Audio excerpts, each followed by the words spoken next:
Cette expérience aura quasiment choqué tous les Noirs du monde entier qui l'ont regardé. Quelle est la poupée que tu préfères?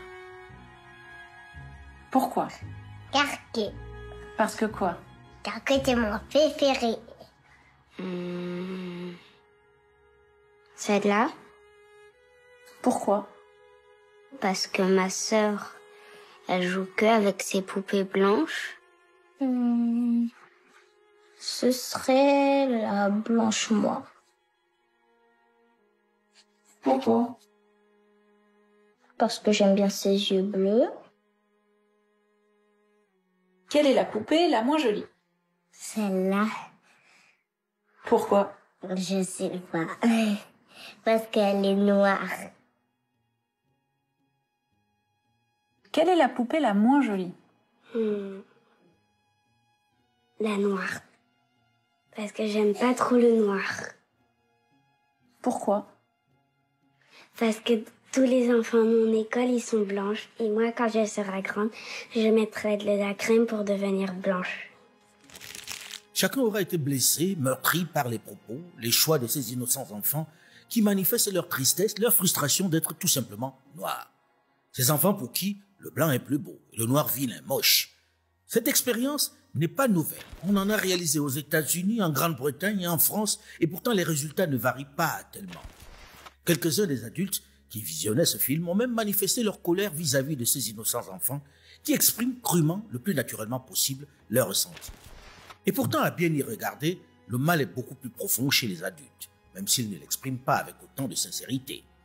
Il suffit de regarder combien sont florissantes les industries consacrées aux produits de dépigmentation sur nos marchés. Il suffit d'observer la somme des produits de décapage qui circulent dans nos capitales pour avoir une petite idée de l'ampleur du mal. 25 milliards de francs CFA par an. Rien que pour cette industrie qui menace la santé publique, simplement parce que certains veulent avoir le teint clair. Canon de beauté selon eux. Certains en arrivent même à mutiler leurs bébés, leurs enfants, avec ces poisons. Et cela ne concerne pas que les plus démunis, figurez-vous. Il existe même des dirigeants et stars du show business adeptes de cette pratique d'un autre temps. Autre incongruité, autre manifestation de nos complexes véhiculés par les médias et l'éducation. Ces perruques qui prolifèrent dans nos maisons. Les énormes budgets dépensés pour les différentes moumoutes. Les différentes perruques brésiliennes ou indiennes que traînent nos sœurs et mères pour avoir une coiffure qui ressemble à celle des blanches que l'on voit généralement à la télévision. 26 milliards de dollars qui partent de l'Afrique chaque année en raison de ce complexe aigu. En réalité, l'immense majorité d'entre nous sommes encore victimes de ce complexe construit au fil des siècles à travers différents médias, différentes doctrines et différents modèles d'éducation à l'école. Même ceux qui, plus instruits, croient être totalement débarrassés de ce complexe, de cette influence, sont quelquefois plus atteints qu'ils ne l'imaginent. Il suffit de tendre l'oreille pour écouter leur propension à citer les grands penseurs des autres régions du monde qui leur ont été présentés comme modèles, comme références, pour comprendre que pour eux, le meilleur a été fait par l'autre, par l'occidental qui détiendrait le savoir. Il suffit de les écouter parler, de les entendre aligner les mots les plus savants dans les conversations ou dans les discours. Ils les suivent conjuguer l'imparfait du subjonctif ou le conditionnel passé deuxième forme pour mesurer l'immensité du complexe. Il suffit de vivre le regard condescendant, le mépris qu'ils ont pour ceux qui n'ont pas leur parchemin, leur diplôme, pour apprécier à quel point le mal est profond. Plus ils ont des diplômes, plus ils se sentent évolués, supérieurs. Les autres qui n'ont pas leur parchemin sont des ignorants, sont inférieurs à eux. Et pourtant, lorsque l'on voit le résultat, il n'y a pas de quoi être fier. Pensez que ceux qui ont fait les meilleures études sont les plus intelligents. C'est pas vrai du tout. Mais c'est très difficile à faire admettre. C'est très difficile à faire admettre, mais là, quand j'étais dans mon université aux États-Unis, j'avais un professeur que j'aimais beaucoup qui nous avait un jour posé la question: pourquoi croyez-vous qu'on cherche à vous embaucher? Vous savez, j'étais dans une business school. Oui. Mais on avait tous dit, mais il est idiot ce gars-là, quoi. On cherche à nous embaucher parce qu'on est les meilleurs. Mais enfin, oui, on pensait que c'était évident.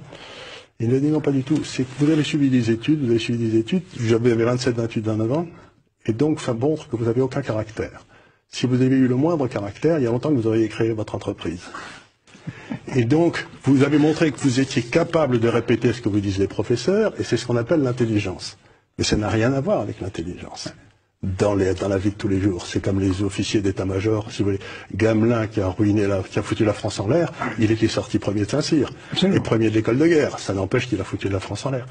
Donc, première erreur, intelligence égale étude. C'est pas vrai. Deuxième erreur, c'est de penser que parce que vous avez fait les meilleures études, vous êtes le plus à même de prendre des décisions. Il n'y a aucun rapport entre les deux. Il n'y a pas de rapport, en effet. Il n'y a pas de rapport entre les deux. Donc, à partir de ces deux erreurs, on a bâti un système d'éducation qui fait monter les gars qui ont une mémoire de cheval et qui n'ont aucun caractère. Vous allez remarquer qu'il y a des gens aujourd'hui qui se disent intellectuels. Et quand vous dites qu'il n'est pas intellectuel, il s'énerve même. Il est intellectuel du fait juste qu'il comprend la langue d'autrui. Très bien, il comprend très bien la langue d'autrui, il le parle très bien. Et c'est suffisant pour lui, il est intellectuel comme ça. Si on dit que demain, le Moré ou bien le Dioula devient la langue nationale, lui devient automatiquement un analphabète. C'est pas sérieux. C'est la mentalité coloniale. Plusieurs siècles d'esclavage, arabe d'abord, européen ensuite, plusieurs siècles de colonisation, plusieurs décennies de néocolonisation, plus sournoise, pillarde et psychologiquement plus violente. Tant de tragédies, de drames, d'humiliations, de frustrations ne pouvaient pas ne pas laisser de cicatrices profondes. Un sérieux manque de confiance, mais surtout des complexes encore savamment entretenus par une impressionnante machine médiatique qui arrose de façon discontinue l'Afrique, imposant un mode de pensée exogène. Seulement tout ceci est connu. Ce parchemin de drame, d'injustice, on en a parlé et reparlé. C'est désormais connu, même si certains, de moins en moins nombreux heureusement, continuent de nier l'impact particulièrement handicapant de cette longue et interminable violence. Nous n'avons pas de complexe à dire combien nous sommes satisfaits des relations de coopération qui entre le Bénin et la France. Combien nous trouvons notre compte. Combien pour nous le passé est loin. Combien nos relations ne sont pas polluées par les affres de l'histoire, des compétitions entre les communautés humaines. Que ce qui a pu se passer il y a 200 ans, 100 ans, 60 ans, que tout cela est bien derrière nous parce que nous voulons que ce soit derrière nous. Et qu'il n'est pas utile de se cramponner au passé pour polluer les relations actuelles qui sont indispensables au développement communautaire. Le monde est trop interconnecté. Sans commentaire, même les convives sont gênés par cette minimisation des conséquences de cette tragédie qu'ont été la traite négrière et la colonisation. Mais une fois qu'on a évoqué cette lourde responsabilité des autres, qu'on a pleuré et dénoncé, une fois qu'on a pris conscience, c'est quoi la suite? Comment se mettre de façon structurée dans le sens de la marche? L'histoire du monde pendant les 20 derniers siècles a été écrite d'un seul point de vue, celui des Occidentaux. Au fil des siècles, avec leur narratif, ils ont imposé durablement leur mode de pensée, leur civilisation au reste du monde. La planète entière ne fonctionne, ne se définit plus que selon leur modèle. Une dictature de la pensée à laquelle l'Afrique, plus que les autres, a été victime et semble toujours soumise. Elle ne pense que par le modèle qui lui a été d'abord brutalement, puis insidieusement imposé. Elle ne se voit que dans le regard de l'autre, ne se juge, ne s'apprécie que dans la perception du maître d'hier. Ce qui a contribué au fil des siècles à faire de l'Africain un être sans personnalité, sans aspérité, sans racines et sans originalité. Un être mimétique qui déploie des trésors d'énergie pour se faire accepter comme évolué, intellectuel, selon le concept de l'autre. Venir après moi. Oh. Oh. Il ne vit que pour assimiler cette pensée dominante et refuse presque toujours de la juger ou de la critiquer.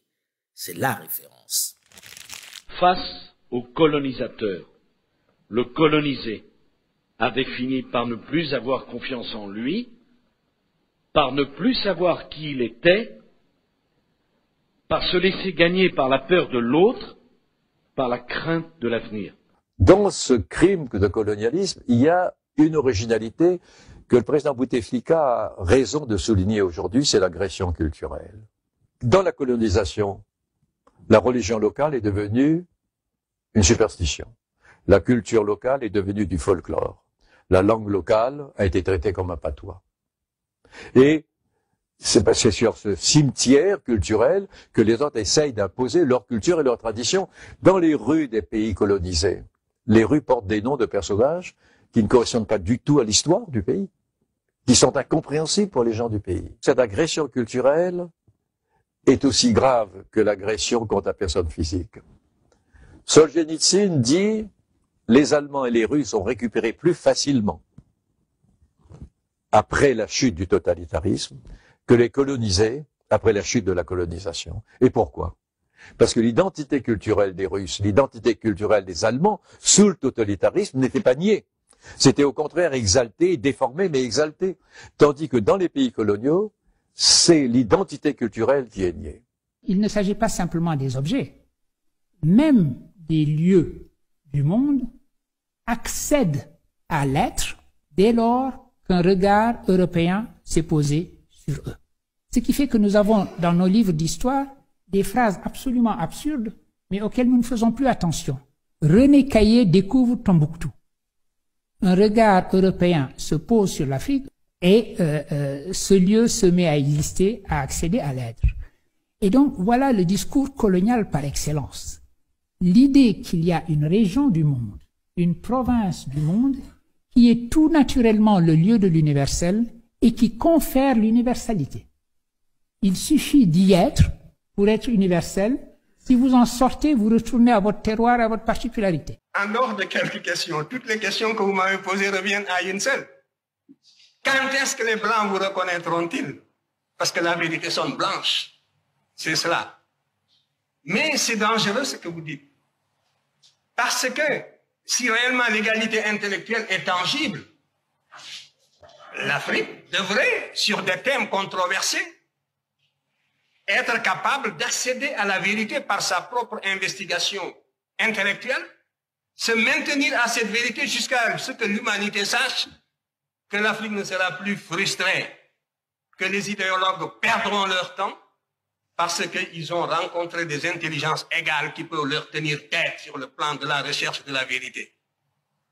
Mais vous êtes persuadé que pour qu'une vérité soit valable et objective, il faut qu'elle sonne blanche. Nous, occidentaux, nous avons confondu hégémonie et universalisme. Au prétexte que nous étions hégémoniques, nous avons dit nos valeurs sont universelles. Je partage tout à fait votre point de vue parce que c'est un problème fondamental.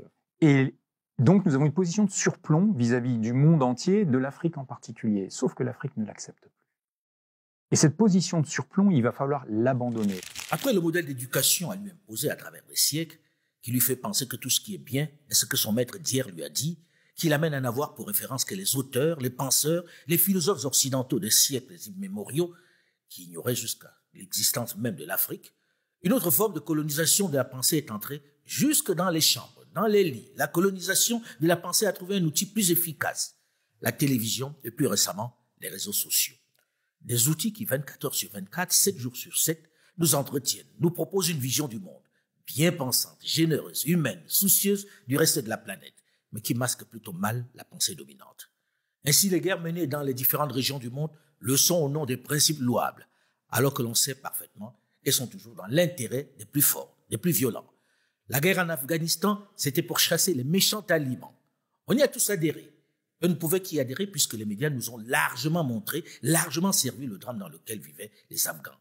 Elles ont eu la méthode pour diaboliser au possible ces combattants violents, machos, obscurantistes qu'étaient les talibans. À aucun moment, personne n'a voulu croire que c'était d'abord et avant tout une croisade vengeresse pour faire payer à Oussama Ben Laden et ses copains barbus l'affront fait à New York au World Trade Center.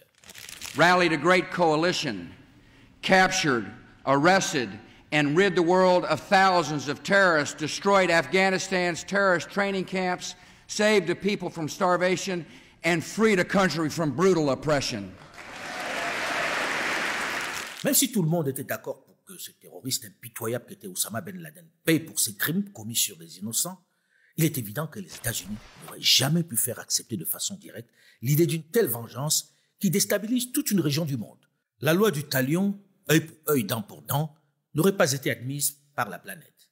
C'est sûr, elle n'aurait pas bénéficié de la même adhésion. La guerre en Irak, c'était pour protéger les Irakiens contre l'indécrottable dictateur Saddam Hussein. C'était pour installer la démocratie en Irak, nous disait-on. Chacun de nous a été convaincu, grâce aux médias internationaux auxquels nous accordons un crédit, un blanc-seing exagéré, que Saddam Hussein fabriquait des armes de destruction massive.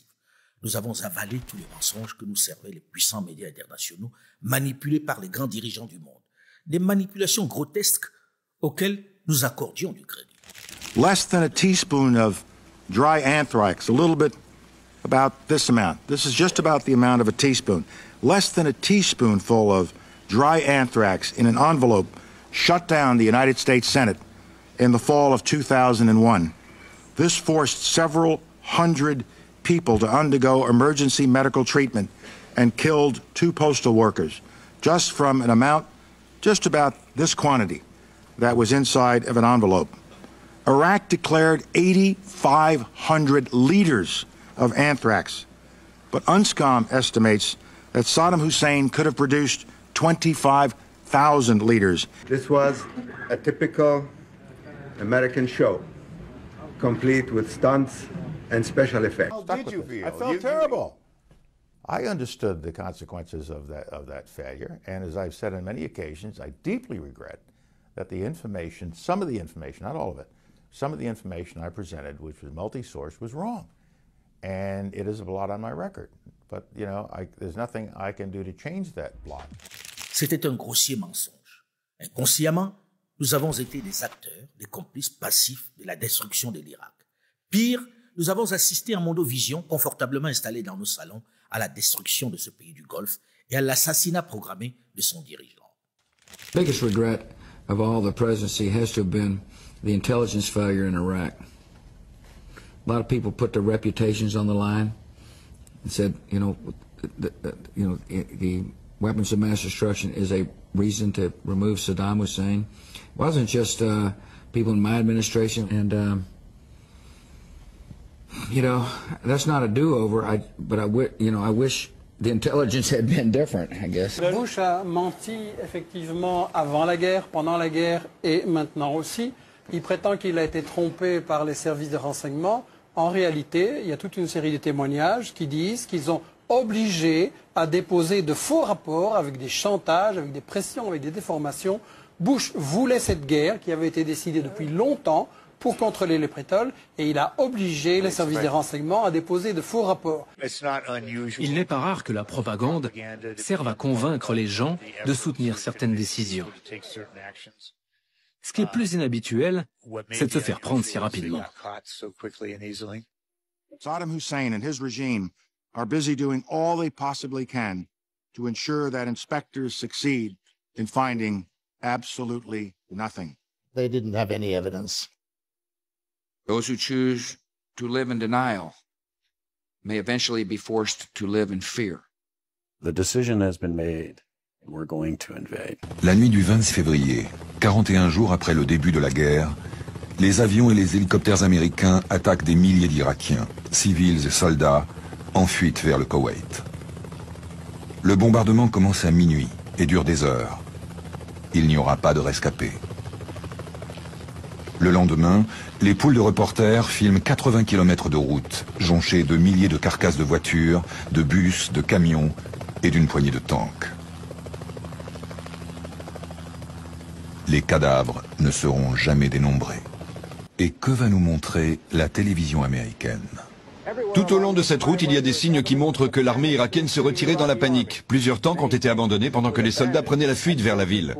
Les journalistes se font filmer devant les rares blindés. Le commentaire ne fait aucune mention des civils, ni ne précise qu'il s'agissait de soldats en déroute. Nightmarish and macabre images line the roadway. Here lies the remains of Saddam Hussein's military disaster. Dead Iraqi soldiers killed in an air attack. On laisse aux porte-parole de l'armée le soin d'interpréter. Ils étaient totalement incompétents. Mais c'était aussi des voleurs et des meurtriers.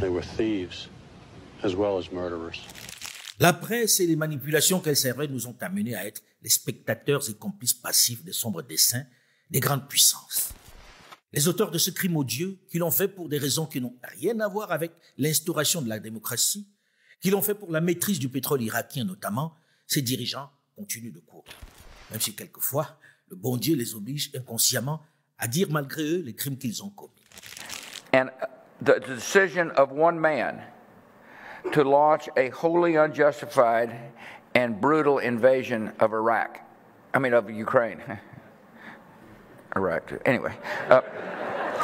L'Irak ne retrouvera jamais sa situation d'avant-guerre avant encore un demi-siècle au moins.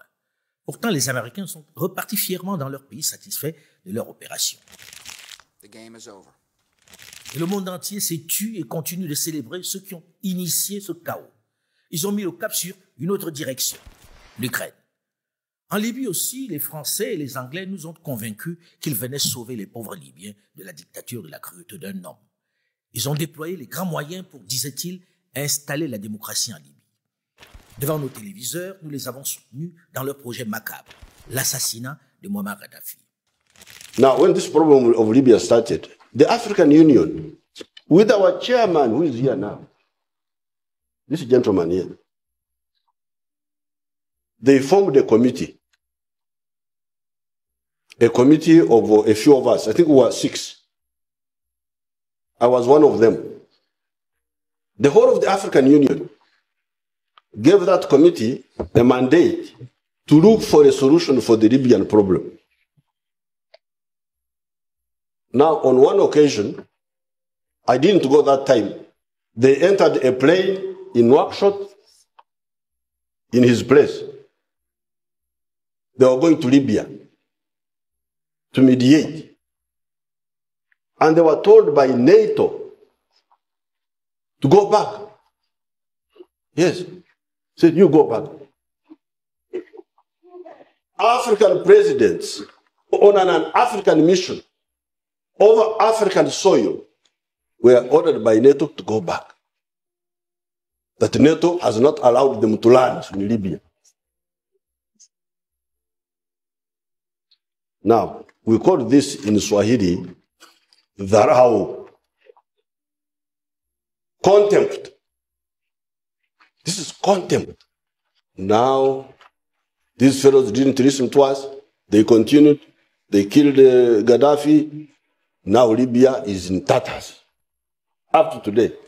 Malgré les timides protestations des Africains, ils ont assassiné le dirigeant libyen et installé le chaos dans le pays pour des décades. Le havre de paix d'hier, qui avait l'un des niveaux de vie les plus élevés du monde, est devenu un champ de ruines où se battent les chefs de guerre les plus féroces pour installer, à leur tour, une dictature sur ce vaste territoire. Tripoli libéré de ses chaînes, et on voit en mesure tout le travail qui reste à faire pour que les Libyens construisent un avenir libre. Je partage ce que vous avez dit. La Libye, on n'a pas respecté la souveraineté d'un peuple, et ça, c'est une erreur.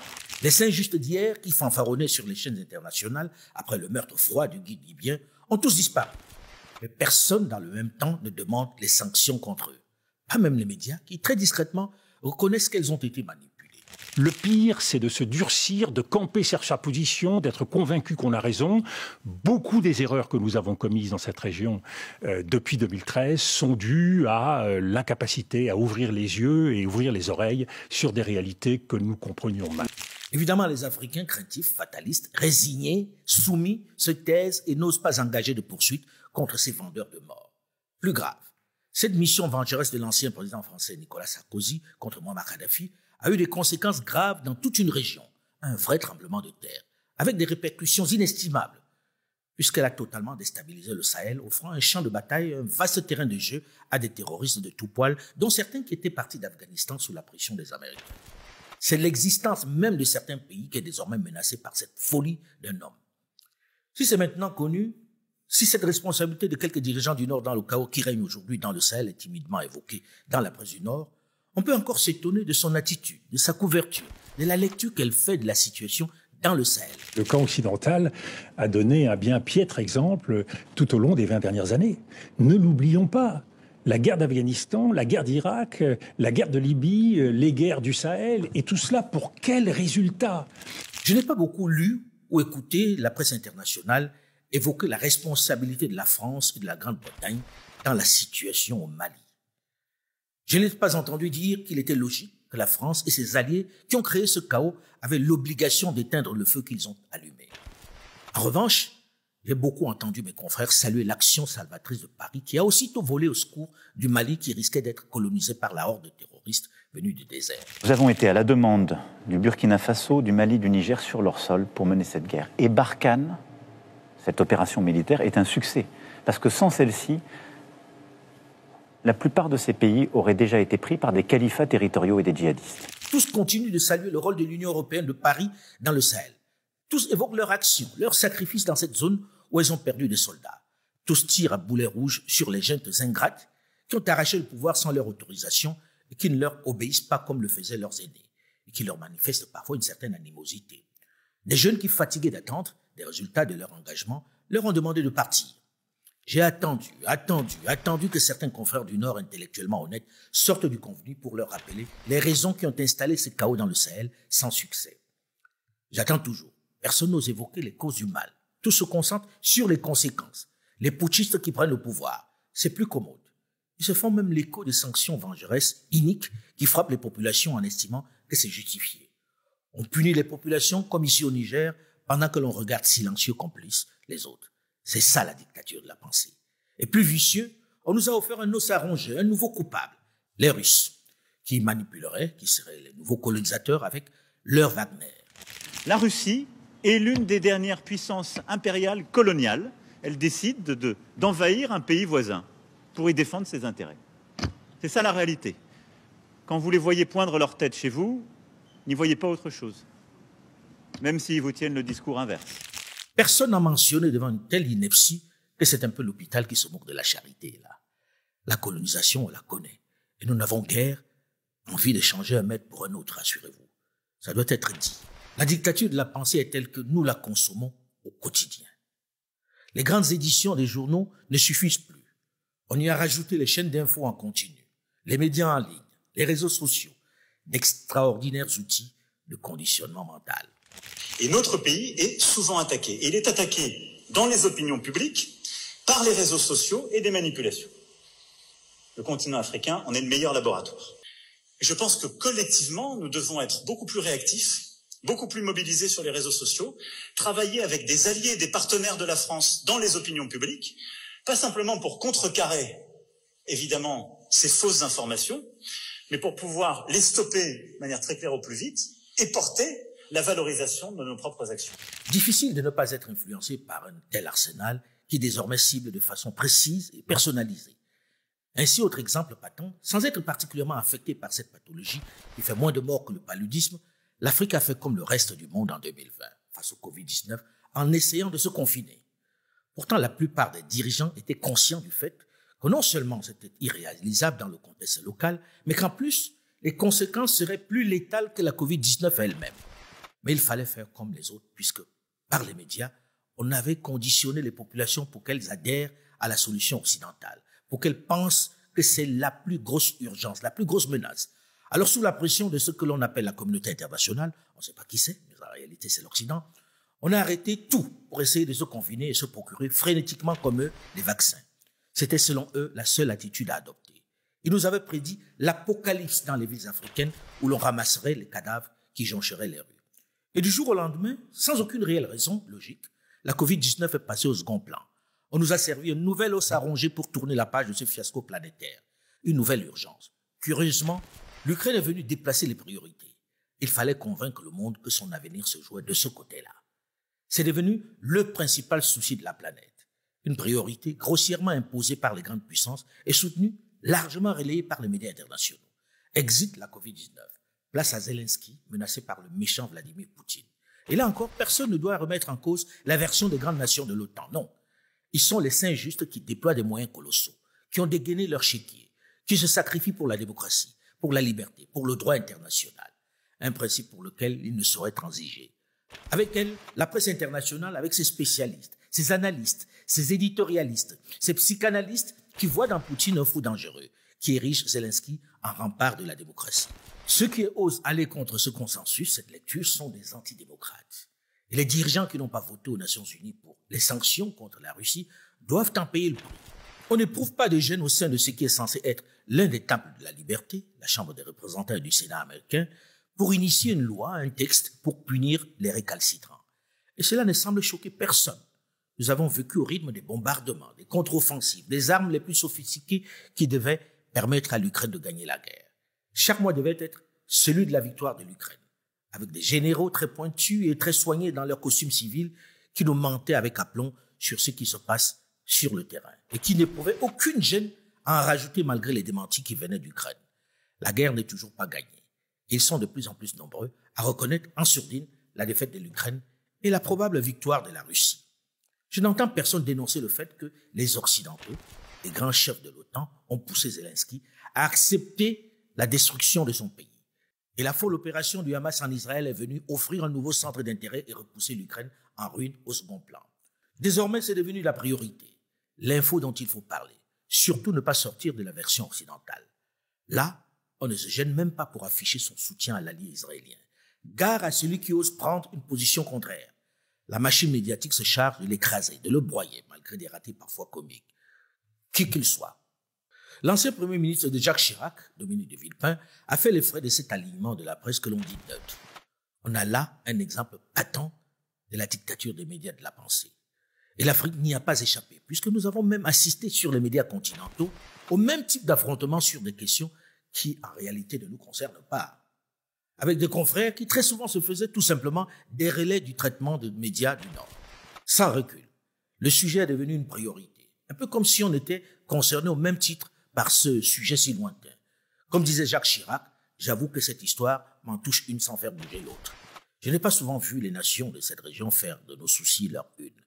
Pendant ce temps, la reprise de Kidal au Mali, récupérée aux terroristes, information qui devait être l'événement majeur dans les médias, est presque passée sous silence, avec un traitement des plus lapidaires, des plus insultants. Pire encore, l'oubli de la situation de guerre, de chaos humanitaire au Soudan, dont personne ou presque ne parle. Le pays demeure sans gouvernement opérationnel après la prise de pouvoir par les militaires le 27 octobre 2021 et la démission du Premier ministre le 2 janvier 2022. Le Soudan est menacé par une catastrophe de faim. 55 000 enfants souffrant de malnutrition, 5 millions de déplacés, près de 18 millions de Soudanais sont confrontés à une faim aiguë. Depuis la couverture de début, lorsque les combats étaient violents dans la capitale Khartoum, en avez-vous vraiment encore entendu parler dans les médias? Pourtant, rien n'a évolué. Mais comment le reprocher aux médias internationaux dont la règle est, dit-on, celle de la proximité, celle du mort kilomètre? On sait que 100 morts en Afrique ne valent pas une victime au nord. Alors peut-être devrions-nous nous occuper des nôtres d'abord. Seulement nous continuons de croire en leurs discours, en leurs règles à copier, leur hiérarchisation de l'information. On continue de faire de nos modèles, faisant de nos pays leur terrain de jeu, le lieu qu'ils arrosent sans discontinuer. Certains dirigeants se faisant même carrément leurs principaux soutiens, prêts à défendre leurs intérêts en punissant leurs proches. Le plaisir d'accueillir à la présidence Madame Marie-Christine Saragosse, qui est PDG de France Média Monde, vous voyez, hein? Donc, qui gère RFI et France 24. Je voudrais dire à quel point nous estimons que ces médias font un travail de couverture totale de l'évolution et de la situation en Afrique et dans le monde, et les encourager à poursuivre. Nous savons qu'il y a des interruptions dans un certain nombre de pays voisins, et je lui ai dit que nous allons nous engager à faire en sorte que les choses évoluent dans ces différents pays, parce que c'est important, l'information des populations. À chacun de juger de la gravité de la situation. Regarde mon parcours professionnel, je suis mal placé pour en parler, je le sais. Mais la situation dépasse largement ma seule personne et doit être dite. On doit s'interroger de savoir comment changer la donne, parce que c'est une urgence. Le berger essaie toujours de persuader les moutons que leurs intérêts et les leurs sont les mêmes. Et c'est là même lorsqu'il les amène à l'abattoir. Cette dictature de la pensée imposée par les médias, cette colonisation plus insidieuse du mindset qui passe par les outils de communication modernes, qui entrent jusque dans nos chambres, qui parle à nos enfants, à nos sœurs, à nos mères, qui influence notre pensée, notre façon d'agir, ne touche plus que l'Afrique. Les autres régions du monde qui ne l'acceptent pas, qui ont bien compris les enjeux de cette guerre médiatique, l'importance et l'influence de la pensée, ont multiplié dans leur pays, mais également dans le monde, les médias qui proposent leur vision de convolution de notre planète. Ainsi sont nés en Chine, en Russie, en Inde, en Turquie, dans les pays du Golfe, notamment au Qatar, des médias, des chaînes de télévision internationales destinés au reste du monde. Des médias qui véhiculent leurs pensées. L'Afrique que tous essaient de conquérir est évidemment l'une de leurs principales cibles, celle qui accepte tout. Elles proposent leur monde aux Africains qui, encore une fois, absorbent, consomment sans retenue. Ils se couchent et se réveillent avec ces médias étrangers. S'abonnent parfois à prix d'or pour les avoir dans leur salon. Souvenons-nous de cette pensée de Steve Biko, l'un des martyrs de la lutte contre l'apartheid en Afrique du Sud du temps du régime raciste. L'arme la plus puissante dans les mains de l'oppresseur est l'esprit de l'opprimé. C'est donc logique que l'oppresseur travaille à conquérir nos esprits. Nous devenons des armes contre nous-mêmes. La logique qui sous-tend l'énorme domination des médias en Afrique par ces puissances occidentales est de préparer les Africains à un rôle d'asservissement dans ce monde. C'est un processus de déshumanisation, comme l'a dit Steve Biko. C'est de bonne guerre. Puisque nous sommes prêts à consommer, autant nous servir leur soupe. La guerre des médias qui s'assimile à de la propagande est telle que même entre elles, les grandes puissances s'accusent mutuellement de colonisation.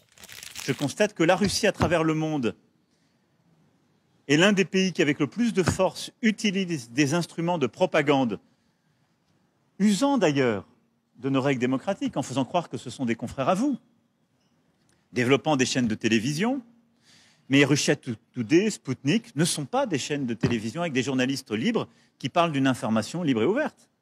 Ce sont des gens qui divulguent une propagande au service d'un régime qui les paye.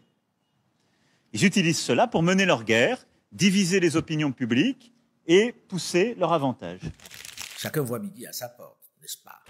La colonisation de l'esprit revêt tellement d'importance que tous dépensent des sommes colossales pour vulgariser leurs pensées, leurs visions, pour faire adhérer nous nègres à leur politique, à leurs choix. L'élite africaine reçoit désormais 100% de ces informations des Européens. Si quelque chose se passe à Lagos ou à Accra, ils reçoivent des nouvelles de CNN ou de la BBC ou de RFI ou de France 24. Tenez, le gouvernement britannique dépense 600 millions d'euros par an pour la BBC World Service, la branche internationale de la BBC chargée de la publicité. Et chaque semaine, ce World Service touche 96 millions de personnes en Afrique, soit la plus grande audience de la chaîne. Alors expliquez-moi pourquoi le gouvernement britannique dépenserait-il 600 millions d'euros chaque année juste pour informer les populations africaines, soit donc près de 400 milliards de francs CFA pour juste donner l'information aux nègres. Expliquez-moi. Ne me dites surtout pas qu'il s'agit de générosité ou de volonté de nous éduquer, de nous distiller le savoir qui nous manque tant. Mais pour la circonstance, cela me paraît utile de reprendre les propos de Carter G. Woodson. Si vous pouvez contrôler la pensée d'un homme, vous n'avez pas à vous soucier de ses actions. Lorsque vous déterminez ce qu'un homme doit penser, vous n'avez pas à vous inquiéter de ce qu'il va faire. Si vous faites en sorte qu'un homme se sente inférieur, vous n'avez pas à le forcer à accepter son état d'infériorité, car il va vous chercher lui-même. Si vous faites croire à un homme qu'il n'est qu'un paria, vous n'avez pas besoin de l'envoyer derrière la porte. Il ira sans qu'on le lui dise. Et s'il n'y a pas de porte dérobée, sa nature même en exigera une. Fin de citation. Chaque année, la France dépense 273 millions d'euros, c'est-à-dire près de 200 milliards de francs CFA sur 3 supports publicitaires internationaux. 140 millions d'euros pour Radio France Internationale, qui touche 40 millions de personnes par semaine, principalement en Afrique. 80 millions d'euros pour France 24, l'aspirante CNN française, qui touche 45 millions de personnes par semaine, principalement en Afrique. Et 63 millions d'euros pour TV5, une chaîne de diffusion de la langue et de la culture française des pays francophones du monde, qui touche environ 55 millions de personnes par semaine, principalement en Afrique. Encore une fois, demandez-vous pourquoi le gouvernement français dépenserait 273 millions d'euros chaque année pour informer le peuple africain.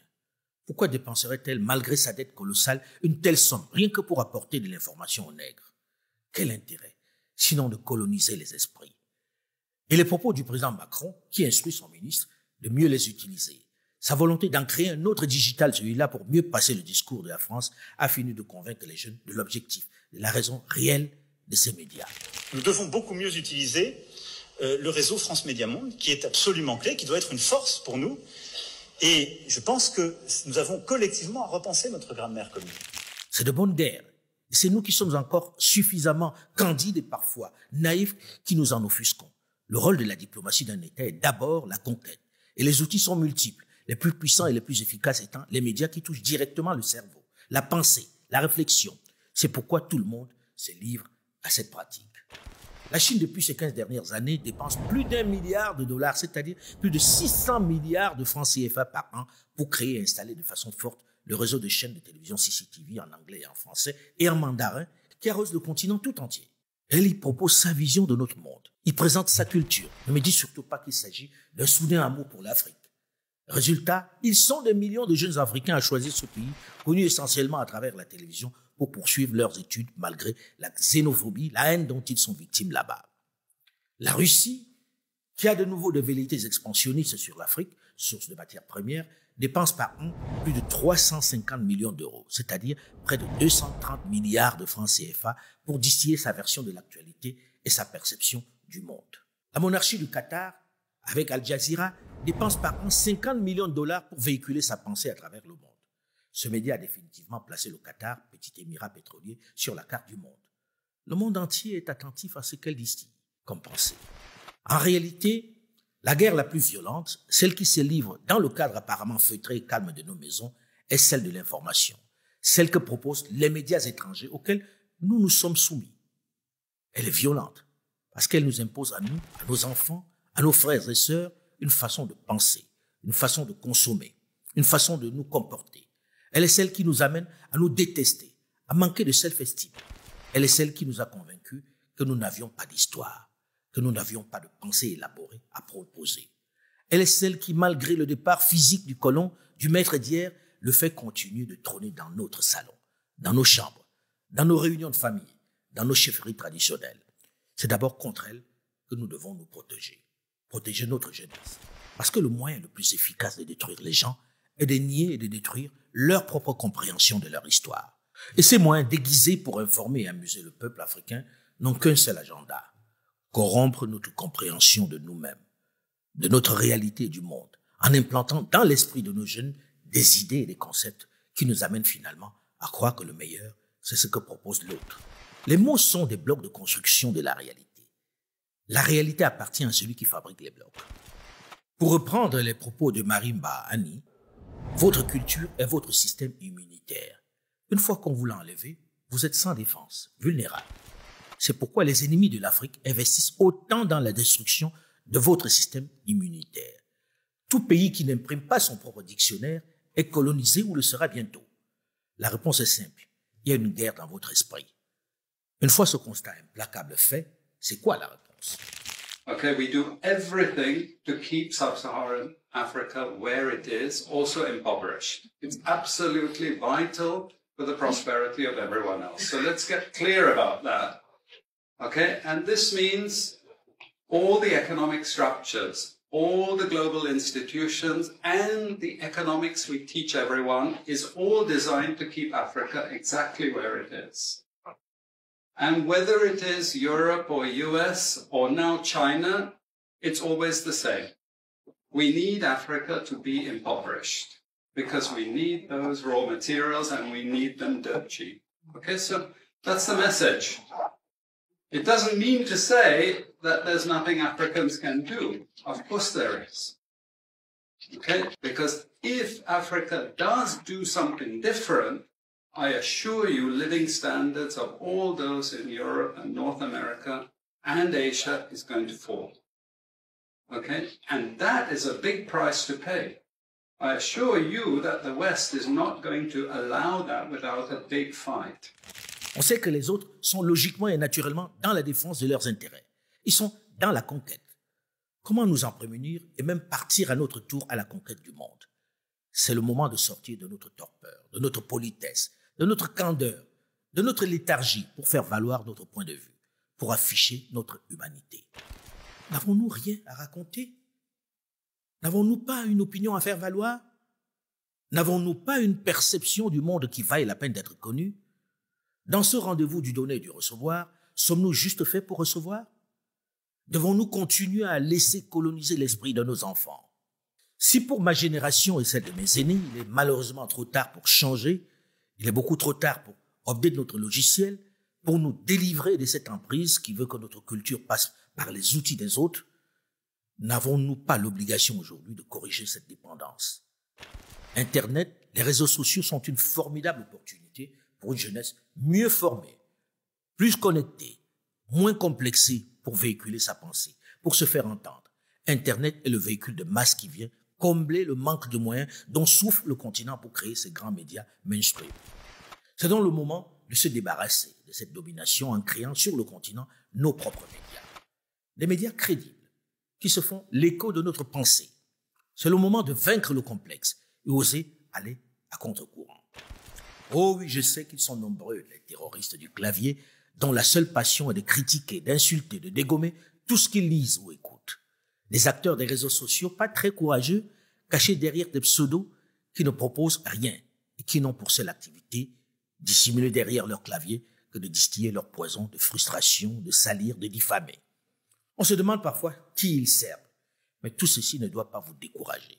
Cette mission est la vôtre. Celle de faire valoir votre point de vue. Celle de mettre fin à cette dictature de la pensée.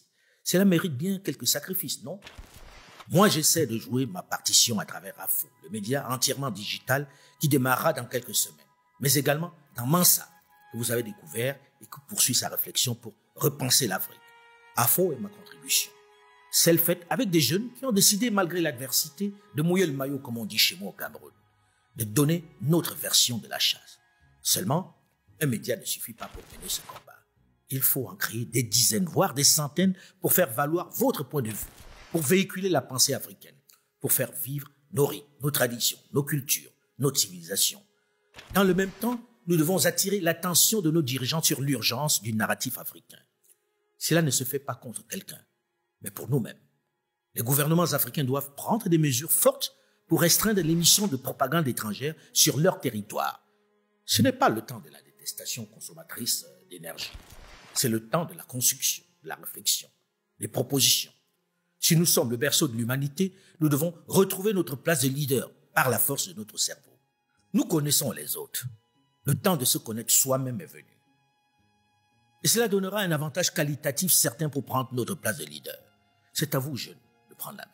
Souvenez-vous, le respect comme le pouvoir ne se donne pas. Il se conquiert et s'arrache.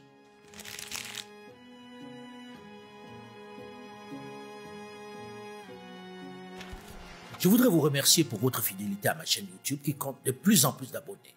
Mais également pour mes autres plateformes digitales où vous êtes de plus en plus nombreux malgré les faux comptes qui continuent de se multiplier. Surtout que les cybercriminels sont de plus en plus actifs et rivalisent d'ingéniosité pour s'approprier le travail des autres. Ils n'éprouvent aucune gêne à brouiller notre message. Depuis l'annonce de l'arrivée imminente de notre chaîne Afromédia, se sont multipliés de nombreux faux comptes. Je souhaite vous mettre en garde contre ces comptes qui ne nous engagent pas, qui ne sont pas les nôtres, et que je vous demande de dénoncer. Les seuls vrais comptes Afromédia sont ceux contenus dans le QR code que je vous recommande de scanner.